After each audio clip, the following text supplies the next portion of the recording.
Hi guys, welcome to Fresh and Pretty. Today's video is gonna be just a rambling chat about my experiences on the shamanic practices basic course that I was doing in Helsinki last weekend.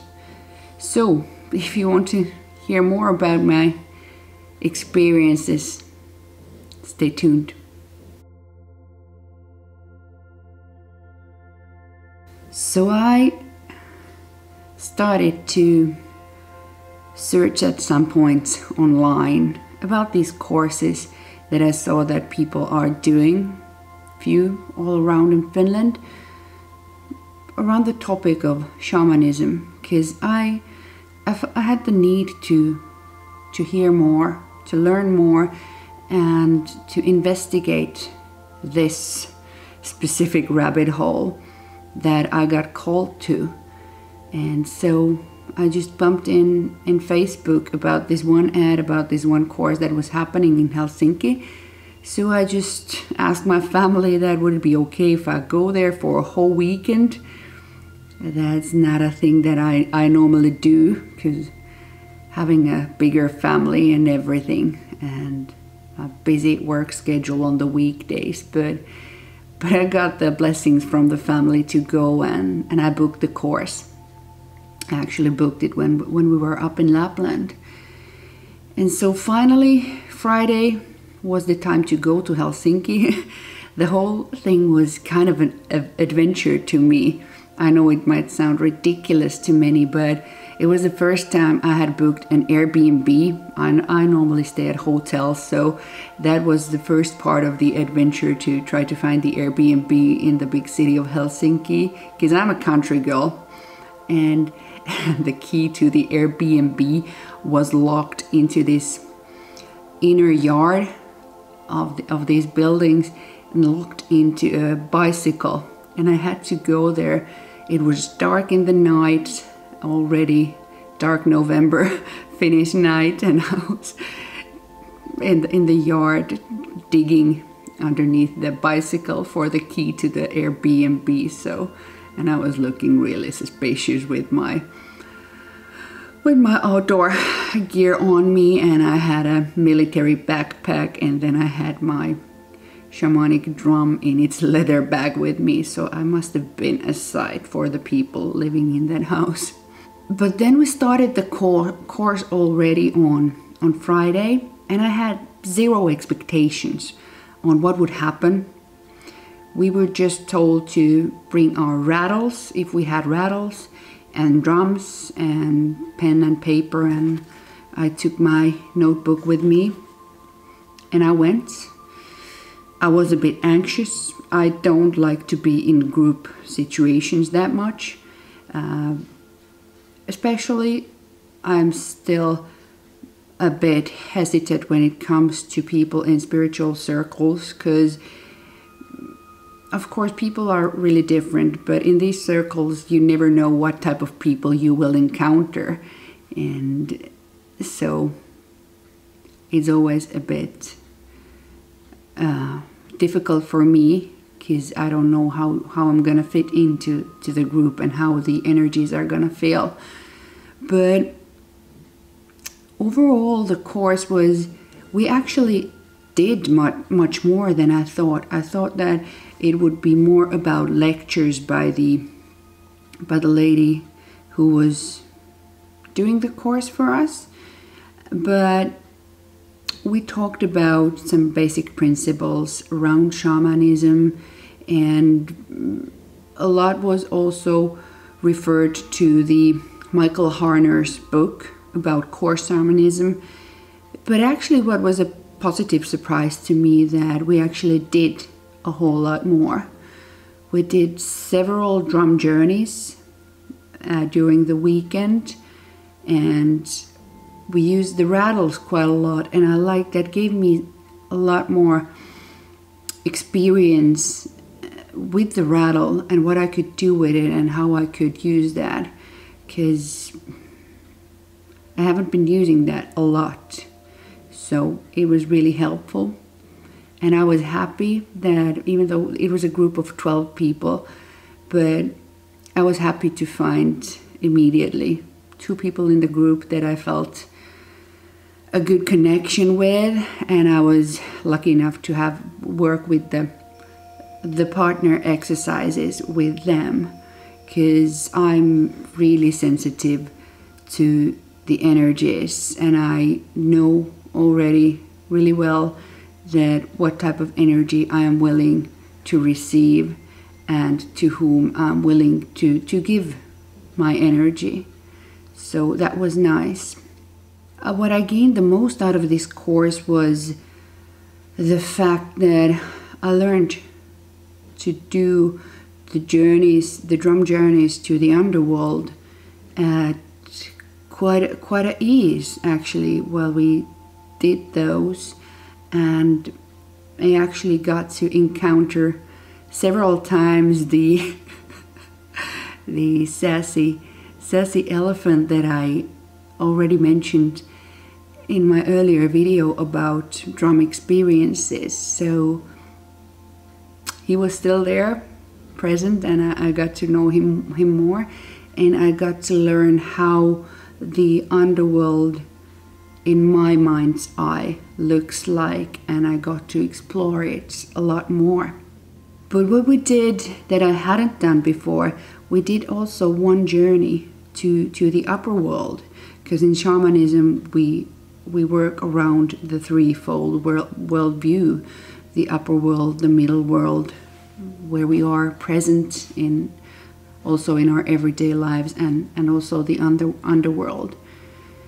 And the upper world journey was really interesting, and what was interesting to me on these journeys that runes were actually heavily present in several of those, because we had, as normally when working with these shamanic drumming things or events, what we would call them, there is an altar in the middle that the instructor or the leader sets up, and there was no exception this time. We had an altar there, and we were all allowed to put our stuffs, what we wanted, to sit on the altar during the weekend if we felt the need. And well, what I did,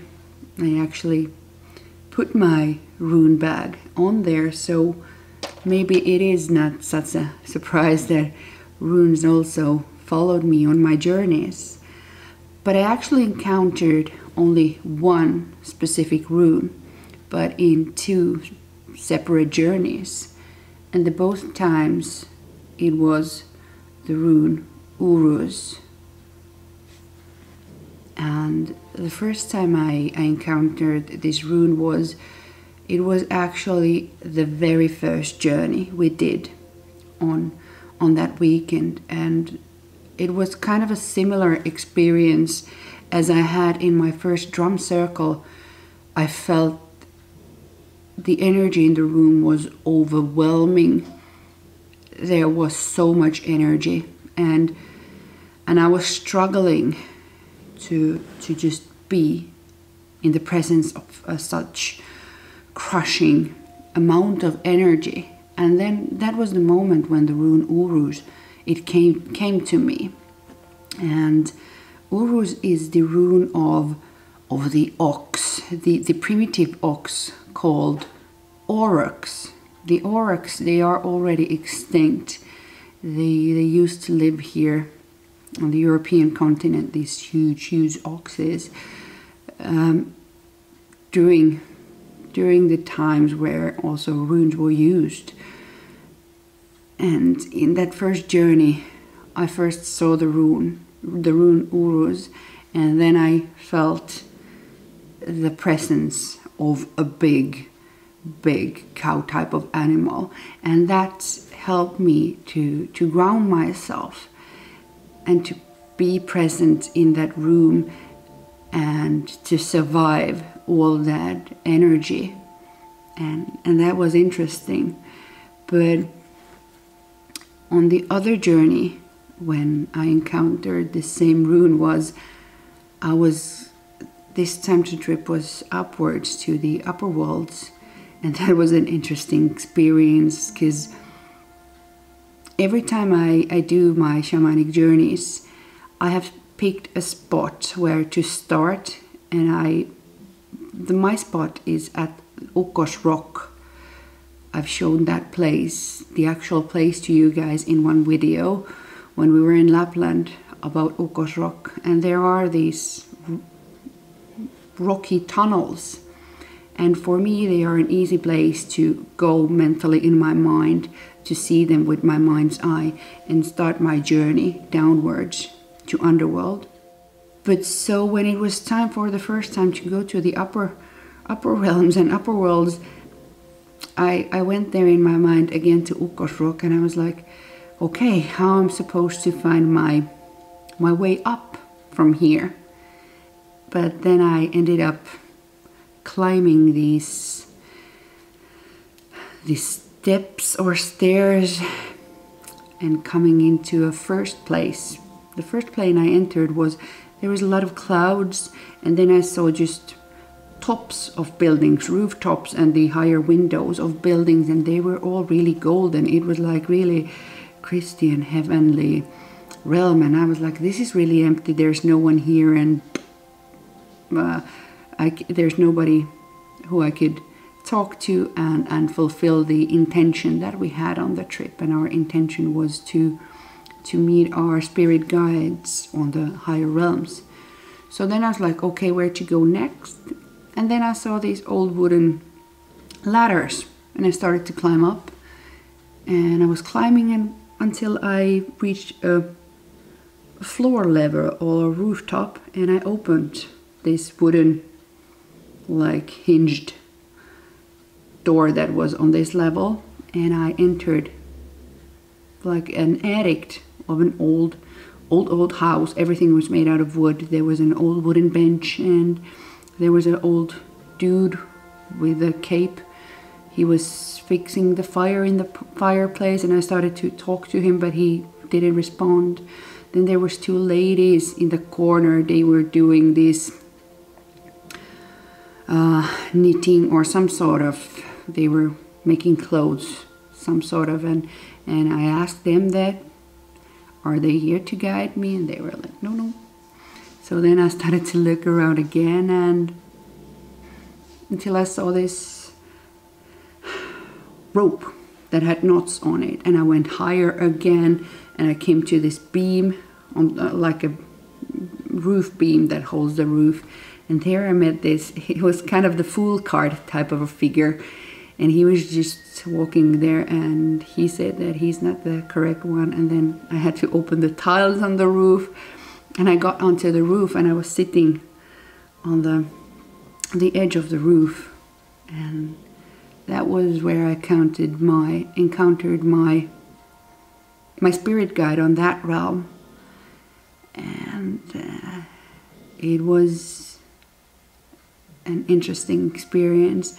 But the end of that journey on the upper worlds, he showed me to go down to a yard of a house. I went down there, and there was this well, and I was drawing up the rope from the well, and there was this old bucket, and the bucket was filled with runes, and on top of the pile was again the Uru's rune.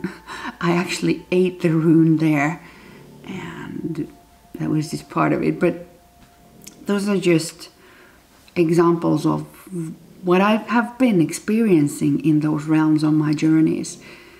But there's so much, too much to tell, and I don't know if people would find them interesting, so I just try to keep on the main points here. But the most powerful experience of the whole weekend was when we were doing this this exercise with our partners, and I got this amazing partner who, she is also an energy healer, something like that. So she warned me that be prepared that if the energies are strong. And I was like, okay, that's good, and don't worry.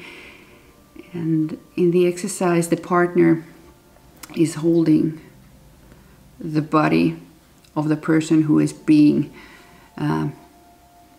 treated, or so I was in our exercise. I was just lying down, and she was doing all the stuff. There was no intention for me to go on a drum journey, and I didn't go. I was present on that moment, in that space, in that room, just receiving things, and my mind was present. I was lying on my back, my eyes closed, while she started the journey, and the instructor was playing the drum. And the intention in that journey was to find an animal guide or power animal, more of a power animal, and we all had questions on where we wanted this specific power animal to be found. And my question was that who could, or what animal could help me of keeping the energy flow in my body flowing freely, and what animal could, help me to let the energies flow so I wouldn't get blocked in the chakras. And that was the simple intention. And we started the exercise, and I was just laying there feeling nothing, just enjoying. And I started slowly breathing through my chakras, just starting from the root and going them up one by one, just because I had nothing better to do. And when I reached to my solar plexus area, I felt like stuck there. And then I saw in my mind's eye, there came this wrench, like this big wrench that men have in their garages, and the wrench opened my solar plexus, and I thought that was just funny, but I still was present. It was just a short mental image, and I started to breathe through the heart and throat and the third eye and the crown chakra. And I just laid there, my eyes closed, and she was just holding me from my shoulder and on her journey, and I was just laying there relaxed, when suddenly, out of nowhere, I felt this huge energy bursting from my root chakra, and it started to build, and it exploded with such power through my whole upper body, through my chakras, and it bursted out like a pillar of energy. Just, it was intense and powerful. But it wasn't the first time I've experienced this. I've experienced this, I guess you should call it Kundalini energy or something. I have experienced it twice in my life before, so I didn't get scared or anything. It was just so releasing, and I thought that was a nice bonus, because I didn't expect to feel anything while she was doing the journey. But then when the journey ended, we were instructed to blow in the power animal that we find to the other person into their body, wherever the spirit wanted to be blown in. And she was blowing into my solar plexus area, and I just felt this warmth in my upper stomach, and I thought that this is pleasant and how nice, and I thought that what a fun experience. And then slowly, soon after, I felt the heat spreading around my heart. And I was like, oh, what a nice feeling. But what happened next was that the energy, it turned into ice cold, like sparkling water, and it went in both my arms, around the chest. And I felt the energy tense my whole body, and I felt my arms open and spread open, and I was wondering, what the fuck was that? What did she find? What did she put in me? What animal does that? And what was that? I never never ever experienced anything like that. It was so real, so concrete. All the hairs in my body were up, and it was intense. And then it was time for me to sit up, and it was time for her to start to explain what she saw and what she experienced. And when she started talking, I was just holding back my tears, because I'm still finding it hard to sometimes to really accept all the spiritual things that are happening. And but experiences like this, I have no choice than to believe, because I'm feeling it and I'm experiencing it. But long story short was that she was actually pulled up from her neck, and she found out very soon that she was flying and that she had black wings, and she realized that she was a raven in the spirit realms. And first she thought that, okay, this can't be the spirit animal, and she was traveling there, and she went to the lower worlds, and she met the raven again, and the raven asked that, okay, now do you believe that I am the spirit animal that is meant for Honey to help to keep her energies flowing? And she was like, okay, fine. and again, my spirit animal. So again, this raven was a cheeky one, just like my elephant. So that was also funny.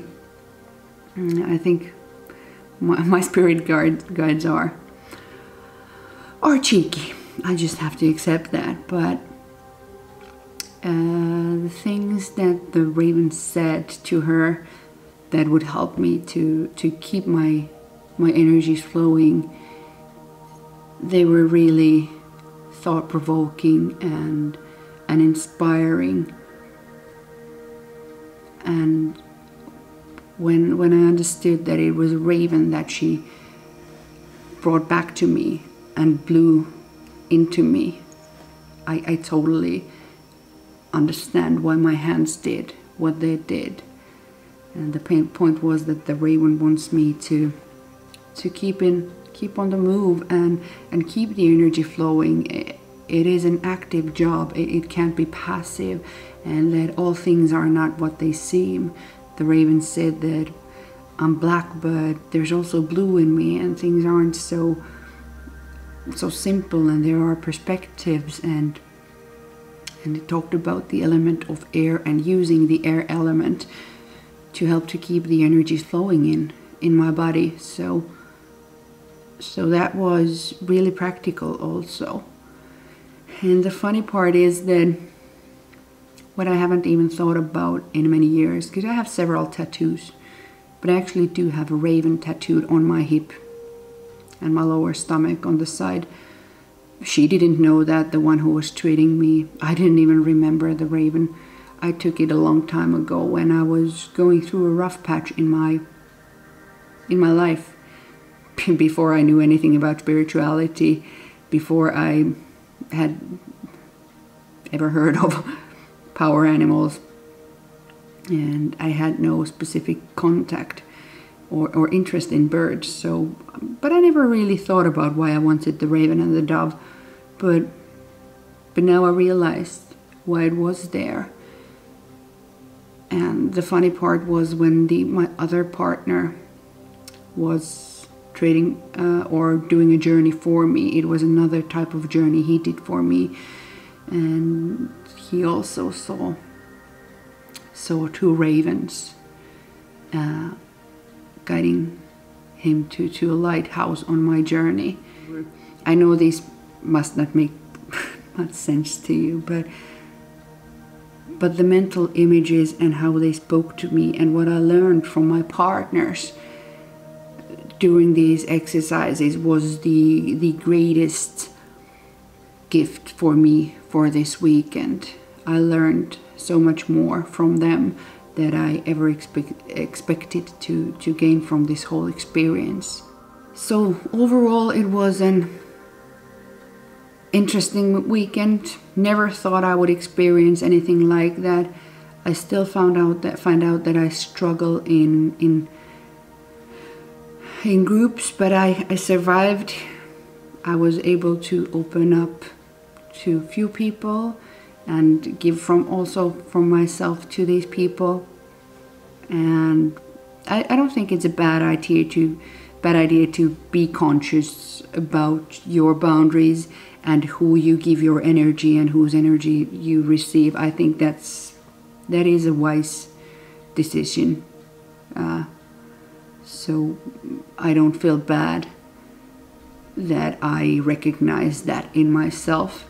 And also during the weekend I got to bond with the Lapland drum a bit better, and I got to know that specific drum, it doesn't want to be used in group settings, so I won't be taking that one into a drum circle anymore. I'm gonna keep that as a private drum here at home, working with that on my own.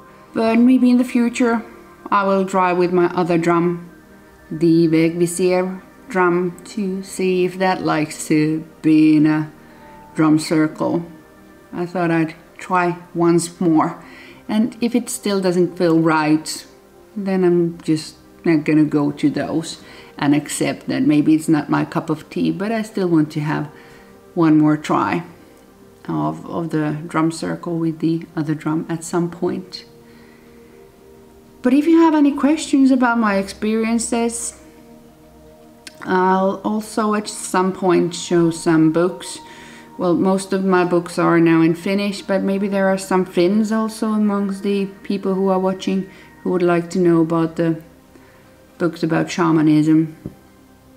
So if you're interested, just let me know in the comment box and I'll let you know. I hope this video made some sort of sense. Talking about experiences, spiritual experiences, is sometimes hard to find the words.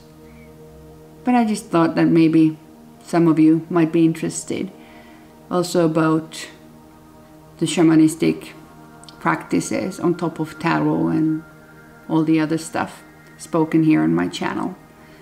But until next time, bye guys!